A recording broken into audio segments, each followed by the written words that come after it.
Hello प्यारे साथियों, जय हिंद। प्यारे साथियों, आज के इस वीडियो में आप सभी के लिए Uttar Pradesh DElEd first semester का अति लघु उत्तरीय प्रश्न की श्रृंखला का ये दूसरा वीडियो होगा। और मैं देख रहा हूं कि ये सारे प्रश्न आपके एक दिवसीय परीक्षा हो या बीटीसी के किसी भी सेमेस्टर में हो, सवाल पूछे जा रहे हैं और मिल रहे हैं। तो आपको बहुत अच्छे से लास्ट तक वीडियो को देखना है और तैयार करना है। गणित है, क्योंकि वैसे ही सवाल आपके एग्जामों में मिलते रहते हैं। तो चलिए आज के इस वीडियो का पहला सवाल क्या है देखते हैं। कहता है एक विद्यालय में लड़कों की संख्या 10xy प्लस में क्या है? लड़कों की संख्या। विद्यालय में किसकी संख्या? लड़कों की संख्या 10xy। चलिए मैं लिखता हूं 10xy प्लस में 7y² माइनस में 5z। आपको लिखना क्या वहां पर? वहां इस लिखना है विद्यालय में लड़कों की संख्या। देखो आपको लिखित करना है विद्यालय में लड़कों की संख्या आपको लिखना है। लड़कों की संख्या लिखना है। लड़कों की आपको क्या लिखना है? संख्या। बराबर क्या दिया गया है? 10xy प्लस में 7y² माइनस में 5z तथा लड़कियों की संख्या है। आपको क्या लिखना है? लड़कियों की संख्या। लड़कियों की संख्या भी लिखना है। कितना दिया गया है? 2xy माइनस 2y² तथा 3z दिया गया है।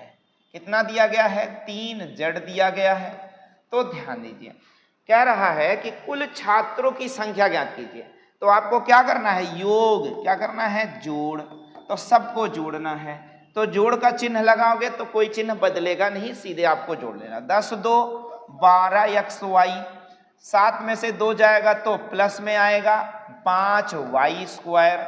और देखो 5 माइनस है, बड़ी संख्या माइनस, छोटी संख्या प्लस है, तो इसलिए माइनस का चिन्ह रहेगा। 5 में से 3 गया 2z। अब आपको टिक लगा देना है। आपको टिक लगा देना है कि भैया विद्यालय में कुल लड़कों की संख्या यही है।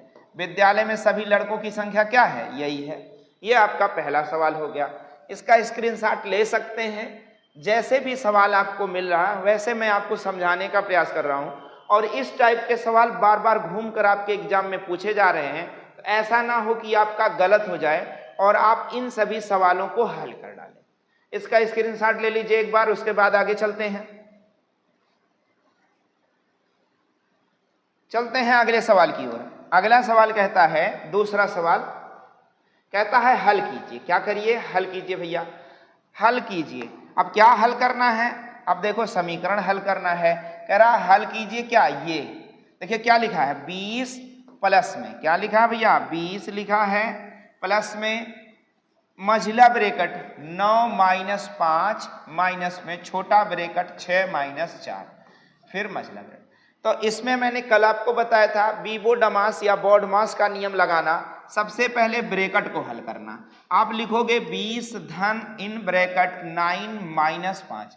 चाहे तो आप इनको हल कर सकते हो, प्लस 9 है 5 है तो इनको आप लिख सकते हो प्लस में क्या 4 और माइनस। इनको जब हल करोगे तो 6 में से 4 जाएगा 2 और ब्रैकेट खुलेगा तो माइनस हो जाएगा। आपको फिर लिखना है 20 प्लस में इन ब्रैकेट 4 में से 2 गया 2 और इन ब्रैकेट, और अब ब्रैकेट खुलेगा तो 20 और प्लस में 2 आ जाएगा तो 20 2 22 और सवाल का उत्तर हो जाएगा। आपको आंसर लिखना है सवाल का उत्तर 22। स्क्रीनशॉट ले सकते हैं इसका सवाल का उत्तर। उसके बाद चलते हैं हम अगले सवाल की ओर। स्क्रीनशॉट आप सभी लोग ले सकते हैं। उसके बाद अगले सवाल को देखते हैं। देखिए सारे सवाल को आप तैयार कर डालें, सारे सवाल को तैयार कर डालें। चलते हैं अगले सवाल की ओर। तीसरा सवाल कहता है 3 अंकों की सबसे छोटी प्राकृतिक संख्या लिखिए। कितना आसान है। 3 अंकों की सबसे छोटी प्राकृतिक संख्या ये है। क्या है? 3 अंकों की सबसे छोटी प्राकृतिक संख्या क्या है? 3 अंकों की सबसे छोटी प्राकृतिक संख्या 100 है। क्या है भैया? 100 है। 100 है। क्या है? 100 रुपया। 100%। 100 है। क्या है? 100 है। अगला सवाल आप देखेंगे कह रहा है दो संख्याओं, क्या कह रहा है, दो संख्याओं का मासा 16,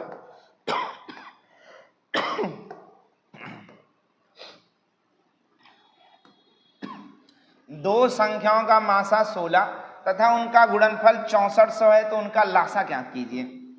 एक सूत्र मैं आपको बता दूं, नोट कर लो, एग्जाम में आता है, कंपटीशन में आता है, आपके बीटीसी में आ रहा है, किसी भी परीक्षा में देखो, एक सवाल नोट करोगे, सूत्र नोट करोगे, पहली संख्या, क्या, पहली संख्या नोट करना है, पहली संख्या गुणे में दूसरी संख्या, क्या लिखना है, पहली संख्या गुणे दूसरी संख्या, और बराबर लिखना है लासा गुणे में क्या लिखना है, मासा। नोट कर लो, आराम से मैं पढ़ा रहा हूं, लासा गुणे मासा। देखो दो संख्याओं में मासा कितना दिया गया है, 16 दिया है, और उनका गुणनफल यानी देखो पहली संख्या गुणे दूसरी संख्या बराबर कितना दिया गया है, 6400, और क्या ज्ञात करना है, लासा ज्ञात करना है। तो लिख दो लासा, 16 को उठा के इधर ले आ जाओ, 16 से काट दो, 16 चौका 64 और डबल जीरो लिख दो और लिख दो लासा। अब आप सवाल का उत्तर भी लिख देना और बॉक्स कर देना। इस सवाल का उत्तर हो जाएगा लासा बराबर 400 हो जाएगा। चलिए अगले सवाल की ओर चलते हैं। अगला सवाल कह रहा है कि लघुत्तम समापवर्त किसे कहते हैं, क्या कहते भैया, लघुत्तम समापवर्त किसे कहते हैं, लघुत्तम समापवर्त किसे कहते हैं। तो आप हेडिंग डालोगे लघुत्तम समापवर्त, उसके बाद लिखोगे लघुत्तम समापवर्त वह छोटी से छोटी संख्या होती है। बात समझ रहे हैं, लघुत्तम समापवर्त वह छोटी से छोटी, आप लिख लो लासा, या देखो दो तीन तरीके हैं लासा निकालने के। जैसे लघुत्तम समापवर्त किसे कहते हैं, आप ऐसे लिख सकते हैं, दो या दो से बड़ी संख्याओं को पूरी तरह विभाजित करने वाली संख्या उन सभी संख्याओं का क्या होती है, उन सभी संख्या का, देखो सॉरी ये मासा होती, दो या दो से अधिक संख्याओं को पूरी तरह विभाजित करने वाली संख्या मासा होती है, दो या दो से अधिक संख्याओं को पूरी तरह, दो या दो से अधिक संख्याओं से पूरी तरह कट जाने वाली संख्या लासा होती है। तो जैसे चाहे वैसे लिख सकते हैं। देखिए लासा निकालना है तो लासा क्या होता है, दो या दो से, लिखिए लासा वह संख्या होती है, लासा वह संख्या होती है जो दो या दो से अधिक है, दो या दो से अधिक संख्याओं से पूर्णतया विभाजित हो जाती, क्या हो जाती, पूर्णतया विभाजित हो जाती है, विभाजित हो जाती है। वही संख्या उन सभी संख्याओं का क्या कहलाती है, लासा कहलाती है, वह संख्या लासा होती है। इस प्रकार से आप नोट कर सकते हैं, किताब से भी रट सकते हैं, ऐसे भी नोट कर सकते हैं, यही सवाल का उत्तर हो जाएगा। अगला सवाल आप देखेंगे, अगला कहता है कि प्रतिशत का अर्थ समझाइए। एकदम आसान है, प्रतिशत का अर्थ समझाना है। प्रतिशत का अर्थ होता है कि ऐसे आप समझिए, किसी संख्या, जैसे आप कहें भैया 5%, 5% मतलब 5, ऐसे कहें प्रतिशत मतलब 5% मतलब 100 में 5, कितना, 100 में 5, 5% मतलब 100 में 5। प्रतिशत का मतलब यही हुआ कि भैया कोई संख्या है जिसमें हमें प्रतिशत में दे, कोई संख्या क्या हो 100% होती है, क्या होती है 100% होती है, यानी 100 में से जितनी संख्या ली जाए वही क्या कहलाती है, प्रतिशत कहलाती है। आप ऐसे समझ, जैसे 1% लिखा है ना, 1%, देखो 1/100 लिखा है, अब एक कह सकते हैं 100 में से 1, यानी 7, देखो प्रतिशत ही आप समझ लो, ठीक है, 100 में से 1, आप क्या कह सकते हैं भैया 100 में 1, 100 में क्या 1, या यहाँ देखो प्रतिशत लिखा, मैं प्रतिशत की व्याख्या कर देता हूँ, प्रतिशत लिखा है तो प्रतिशत के बारे में बता देता हूँ। जैसे प्रतिशत है, देखो प्रति 100 क्या है, प्रति मतलब बटा, क्या बटा, और शत माने क्या होता है 100, जिसका बटा में 100 हो वह संख्या क्या कहलाती है, प्रतिशत कहलाती है। बस आप ऐसे लिख सकते हैं, जिसका बटा में 100 हो वह संख्या क्या कहलाती है, प्रतिशत कहलाती है। अब आपकी जिम्मेदारी है, आप किस प्रकार से लिख लेंगे ये आपके ऊपर है। अगला देखिए क्या कहता है यदि किसी चतुर्भुज की चारों भुजाएं, देखिए सवाल, यदि किसी चतुर्भुज की चारों भुजाएं बराबर हो तो प्रत्येक कोण 90 अंश हो तथा प्रत्येक कोण 90 अंश हो तो ऐसे चतुर्भुज को क्या कहते हैं, आपको सीधे सीधे लिख देना है। ऐसे चतुर्भुज को क्या कहते हैं, वर्ग कहते हैं। एक चतुर्भुज है जिसकी सभी भुजा बराबर है और सभी कोण 90 अंश के हैं, सभी कोण 90 अंश हैं, इसमें कोई किंतु परंतु नहीं है, तो ऐसे में कौन सा चतुर्भुज कहलाता है, तो वर्ग कहलाता है, इसमें कोई किंतु परंतु नहीं है। अगला सवाल आप देखेंगे, कहता भिन्न किसे कहते हैं, भिन्न किसे कहते हैं। देखो भिन्न, देखो मैं आपको बता दूं भिन्न किसे कहते हैं। आप ऐसे समझ सकते हैं, भिन्न वह संख्या होती है, जैसे किसी संख्या को बांटने पर अलग अलग भागों में जो टूट जाए उसे ही क्या कहते हैं, भिन्न। जैसे आपके पास एक बड़ा सा रोटी है, इसको 4 भागों में बांट दो और इसे हमें प्रदर्शित करना है तो इसे हमें भिन्न में प्रदर्शित करते हैं। कहते भैया 1/4, देखो भिन्न आ गया ना, इसे हमें प्रदर्शित करना है तो 1/4। तो हम कह सकते हैं कि किसी भी राशि को अलग अलग भागों में बांटने पर उसके मान को लिखना क्या कहलाता है, भिन्न कहलाता है। अभी इसमें 2 भागों को लिखना है, जैसे मान लो इन दोनों भागों को, जो शेडेड भाग है, जो छायांकित भाग है, इसे हमें लिखना तो हम क्या बोलेंगे, 2/4 या फिर क्या कहेंगे 1/2 कर देंगे। क्या बात समझ में आ जाएगी। अगला सवाल आप देखते हैं। अगला सवाल देखिए क्या कहता है, कहता प्रतिशत किसे कहते हैं। फिर से वही सवाल, देखो बार बार सवाल घूम के आता है, 2 सवाल इसमें घूम के आ गया। मैं सारे सवाल को लिखा हूं, मैंने कोई सवाल छोड़ा नहीं है, इसलिए वो सवाल दोबारा आ गया। कोई बात नहीं। प्रतिशत किसे कहते हैं, वह संख्या जिसके बटे में 100 हो उसे हम क्या कहते हैं, प्रतिशत कहते हैं। ठीक है, अगला सवाल चलते हैं। दशमलव भिन्न को प्रतिशत में कैसे बदला जाता है, क्या समझ में आया। दशमलव भिन्न को प्रतिशत में कैसे बदला जाता है। देखो दशमलव भिन्न दिया है, उसको प्रतिशत में हमें बदलना है और उसे कैसे प्रतिशत में बदला जाएगा यही आपको बताना है। देखो दशमलव भिन्न को 100 से गुणा करके हम क्या कर देते हैं, प्रतिशत में बदल देते हैं। दिया है दशमलव भिन्न को, जैसे दिया है 4.5 दिया है, इसमें क्या कर देते हैं 100 से गुणा कर देते हैं। क्या समझ गए, 100 से गुणा और 100 से ही भाग कर देते हैं। 100 से गुणा और 100 से ही भाग कर देते हैं तो किस में बदल जाता है, प्रतिशत में बदल जाता है। 100 से गुणा करके 100 से गुणा करके 100 से भाग कर देते हैं तो प्रतिशत में बदल जाता है। अब जब इसमें आप क्या करोगे, 100 से गुणा करोगे तो क्या आ जाएगा भैया 4500। एक अंक पे दशमलव हो गया। अब एक अंक पे जब दशमलव हो गया और बटे में क्या है 100, अब क्या लिखे आपने 450 बटे में क्या लिखा 100। चूंकि आपको पता है 1/100 बराबर होता है प्रतिशत, इसका बराबर क्या चिन्ह प्रतिशत, तो आप लिख सकते हैं 450 प्रतिशत। यानी किसी दशमलव भिन्न को प्रतिशत में बदलने के लिए उसके साथ 100 से गुणा 100 से भाग करेंगे, वे खुद आपस में क्या हो जाएगा, प्रतिशत में बदला जा सकता है। वो आपस में क्या हो जाएगा, प्रतिशत में बदला। अब आपकी किताब में दिया है कि किसी भिन्न को प्रतिशत में बदलने के लिए 100 से गुणा करके गुणनफल के साथ प्रतिशत का चिन्ह लगा देते हैं। तो वही तो बात हुई, गुणनफल के साथ प्रतिशत का चिन्ह लगा दिया। किसी संख्या को प्रतिशत में बदलने, किसी भिन्न को प्रतिशत में बदलने के लिए 100 से गुणा 100 से भाग, मैंने आपसे बता दिया, और क्या करते हैं उसको सरल कर देते हैं। तो देखो 400/100 आ गया। अब 1/100 क्या है, प्रतिशत के रूप में होता है। 1/100 कहीं भी होता है वो प्रतिशत होता है। सवाल का उत्तर हो जाएगा। अगला सवाल आप देखेंगे, कहता है कि अपरिमेय संख्या किसे कहते हैं। अपरिमेय संख्या किसे कहते हैं, आप लिख सकते हैं अपरिमेय संख्या। मैं लिख दे रहा हूं अपरिमेय संख्या। हिंदी में बहुत बार आता है कि बताइए अपरिमेय या परिमेय, तो अपरिमेय संख्या किसे कहते हैं और परिमेय संख्या किसे कहते हैं, ये दोनों आप यहीं पर जान लें, अपरिमेय संख्या और परिमेय संख्या। तो भैया अपरिमेय संख्या वह संख्या होती है जिनका मान पूर्ण रूप से ज्ञात नहीं किया जा सकता,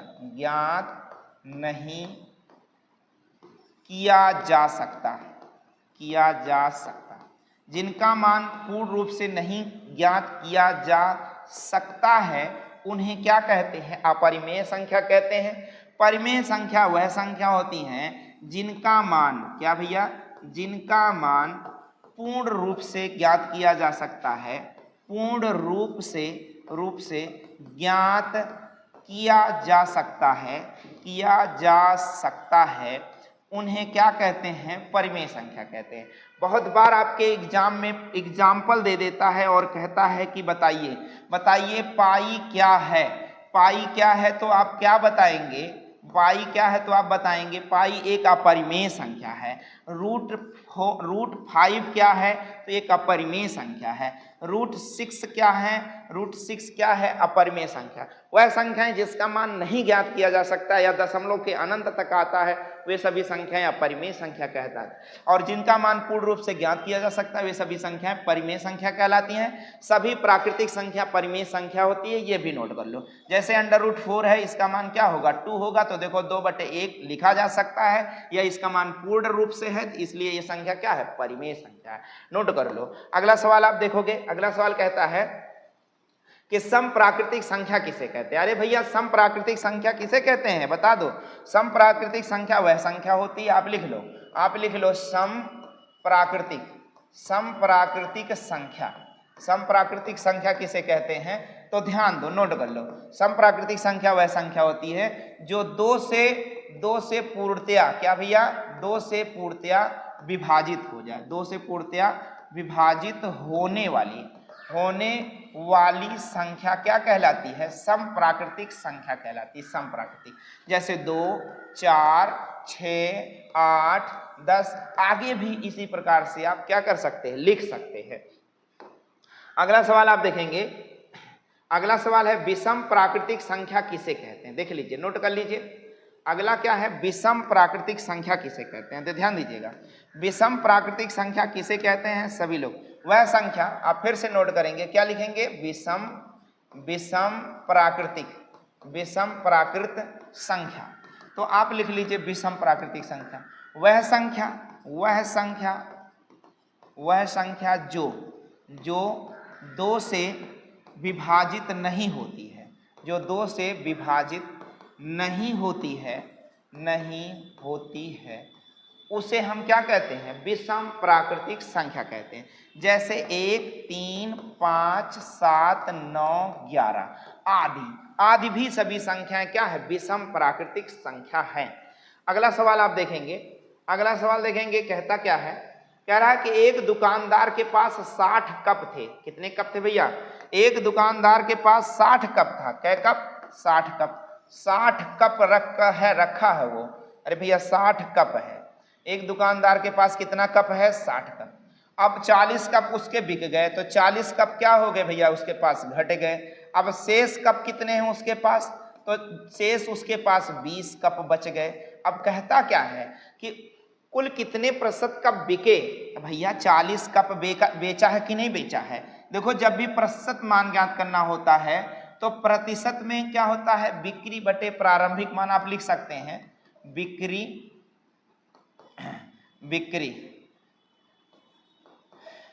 बिक्री बटे में प्रारंभिक मान और गुणे में 100, यही उसका बिक्री का प्रतिशत बताएगा। तो कितनी बिक्री की है भैया, 40, और कुल उसके पास कितना था, 60, गुणे में 100। देखो 20 दूना 40, 20 तिया 60, और आप देखोगे 100 दूना 200 बटे में 3 कर दोगे, 3 से भाग दे दोगे, 66 सही 2/3% आ जाएगा उसकी बिक्री। 66 सही 2/3% उसने क्या किया, बेचा। उसके बाद यहाँ आप बॉक्स बनाओ, लिख दो, यही हमारा क्या है, उत्तर है। चलिए अगला सवाल देखते हैं, कहता क्या है, कहता है एक गांव में, कहाँ, एक गांव में महिलाओं की संख्या फोरे, क्या भैया, महिला लिख लो, क्या लिख लो भैया, महिला लिख लो। महिला बराबर 4a और 3b है और +2b² है, तथा पुरुषों की संख्या है ना, कितनी अधिक। देखो पुरुषों की संख्या महिलाओं से कितनी अधिक है, तो आपको लिखना है, यहाँ पुरुष लिख लो। थोड़ा सा उल्टा हो गया, कोई बात नहीं, पहले पुरुष लिख लो क्योंकि पुरुष में से माइनस घटाना है। पुरुषों की संख्या क्या है, 5ab, यहाँ लिख लो 5ab, मैं थोड़ा सेट करके लिख दे रहा हूँ, प्लस है तो +5ab। 2b², चलो यहाँ +2b² लिख देता हूँ, और -6c लिख दिया, -6 क्या लिख दिया, c लिख दिया। 6c देखो है, 6c है, -6c, तो चलो -6c यहाँ लिख देते हैं, -6 और c लिख दिया, और महिलाओं की संख्या में से घटा दो, लो माइनस माइनस माइनस, हो गया ना, बात समझ गए। तो देखो ये दोनों आपस में कट जाएगा, ये दोनों आपस में कट जाएगा, आ जाएगा क्या, -4a, और क्या आ जाएगा भैया, -4a, बात समझ रहे हैं। और क्या आ जाएगा, -6c, यही बचेगा, पुरुषों की संख्या यही ज्यादा।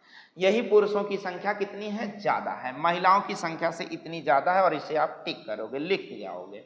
अगला सवाल है 3 अंकों की सबसे बड़ी संख्या। देखो क्या कह रहा है, 3 अंकों की सबसे बड़ी संख्या की उत्तरवर्ती संख्या। अरे 3 अंकों की सबसे बड़ी संख्या क्या कहलाती भैया, 3 अंकों की सबसे बड़ी संख्या 999 है। 3 अंकों की सबसे बड़ी संख्या कौन सी है, 3 अंकों की सबसे बड़ी संख्या तो 999 है। इसके उत्तरवर्ती बताना है तो एक जोड़कर बता देना है, या बाद वाली संख्या बता देना है, तो 1000 सवाल का उत्तर हो जाएगा। अगला सवाल आप देखेंगे, कहता क्या है, कह रहा है कि 0.5, यही देखिए सवाल दिया गया है और आपसे पूछ रहा 0.085 को प्रतिशत में बदलिए। तो भैया 0.085 को प्रतिशत बदलने के लिए मैंने कहा 100 से ऊपर गुणा, 100 से नीचे गुणा कर दीजिए।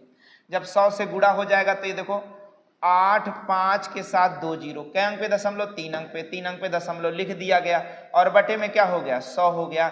अब दशमलव के बाद अंक के बाद जीरो का कोई मतलब नहीं है, 0.85 बटे में क्या आ गया, 100। अब इसे बटा जो 100 लिखा, इसे लिख सकते हैं 8 दशमलव, क्या लिख सकते हैं 8.5 और गुणे में 1/100। अब यही 8.5% हो गया सवाल का उत्तर। अब आपके नियम में क्या हो सकता है कि 100 से गुणा करा के प्रतिशत लिख दें, बात तो वही हुई, सवाल का उत्तर हो जाएगा। और आप टिक लगा दो, गोला कर दो, अगला कर दो। चलो आगे दिया है 15 के अभाज्य गुणनखंड लिखिए। क्या लिखना भैया, 15 के अभाज्य गुणनखंड लिखना है, तो ध्यान रहे 15 के अभाज्य गुणनखंड लिखना है तो लिखिए 15 के अभाज्य, 15 को तोड़िए, क्या लिखना, 1 गुणे में 3 गुणे में क्या लिखना है, 5। 1 तिया 3 और 3 पचे 15, 1 तिया 3 पचे 15। 15 के अभाज्य गुणनखंड आपको समझ में आ जाएगा। 15 के अभाज्य गुणन 1 गुणे 3 गुणे 5, यही सवाल का उत्तर हो जाएगा। 15 के अभाज्य गुणनखंड ऐसे लिख दीजिए, 15 को तोड़िए और अभाज्य संख्याओं में लिख दीजिए, सवाल का उत्तर हो जाएगा। अगला सवाल आप देखेंगे, कह रहा 350 का 10% ज्ञात कीजिए। कितना आसान सा सवाल आपके एग्जाम में पूछ लेता है कि 350 का क्या ज्ञात करना है, 10%। तो चलो मैं भी लिख देता हूं, 350 का मतलब गुणा 10%, 10 बटे में 100, 2 जीरो से 2 जीरो कट जाएगा और सवाल का उत्तर आ जाएगा 35। सवाल का उत्तर टिक लगाओ, गोला करो, लिख दो और गोला कर दो। अगला सवाल देखो, अगला कह रहा आयत किसे कहते हैं, आयत किसे कहते हैं समझ लो। चलो मैं लिख देता हूं आयत। भैया आयत किसे कहते हैं, तो आयत के बारे में, आयत 2 डायमेंशन होता है, लिख सकते हैं क्या होता है, 2 डायमेंशन, या आप कह सकते हैं 2 विमीय होता है। 2 विमीय का मतलब क्या होता है, इसमें एक लंबाई होती है, क्या होती है, एक लंबाई और एक चौड़ाई होती है। बात समझ रहे हैं, इसमें लंबाई और चौड़ाई आप लिखिए। 2 विमीय मतलब इसमें लंबाई और चौड़ाई होती है, इसमें लंबाई और चौड़ाई होती है, लंबाई और चौड़ाई होती है, ठीक है ना। आयत में 2 विमीय होती हैं, 4 भुजाएं होती हैं, समझ रहे हैं, आमने सामने की भुजा बराबर होती है, 4 भुजा होती है, 4 भुजा होती है, 4 भुजा होती है। आमने सामने की भुजा बराबर होती है, आमने सामने की भुजा बराबर होती है, क्या होती है भैया, बराबर होती है। और भी आप लिख सकते हैं कि इसके विकर्ण बराबर होते हैं, क्या होते हैं, इसके विकर्ण क्या होते हैं, विकर्ण बराबर होते हैं, विकर्ण बराबर होते हैं, आप लिख सकते हैं, ठीक है ना। इसके सभी कोण 90 अंश पर होते हैं, बात समझ में आ जाएगा। यही क्या है, आयत की परिभाषा। आप सीधा लिख सकते हो कि आयत 4 भुजाओं से मिलकर बनी हुई बंद आकृति आयत कहलाती है। हाँ, आमने सामने की भुजा बराबर होती है, सभी कोण 90 अंश पर होते हैं और सभी कोणों का योगफल 360 अंश होता है। ढेर सारा तरीका है, जैसे चाहे वैसे आप लिख दें, आपको 1 नंबर मिल जाएगा। प्यारे साथियों, मैंने उत्तर प्रदेश GLED प्रथम सेमेस्टर का मैथ का राजन सीरीज का जो अति लघु उत्तरीय प्रश्न की श्रृंखला का दूसरा वीडियो बनाया है, और आप सभी भाइयों के लिए, ताकि आप BTC में या किसी भी कंपटीशन में फेल ना हो। आशा करते हैं कि यह वीडियो आपको अच्छा लगा होगा, तो लाइक, शेयर और सब्सक्राइब करना बिल्कुल ना भूलें। साथ ही साथ बेल आइकन यानी घंटा जरूर दबा दें ताकि हमारे अगले वीडियो का नोटिफिकेशन आप तक समय से पहुंच जाए। मिलते हैं आपसे अगले वीडियो में, तब तक के लिए जय हिंद।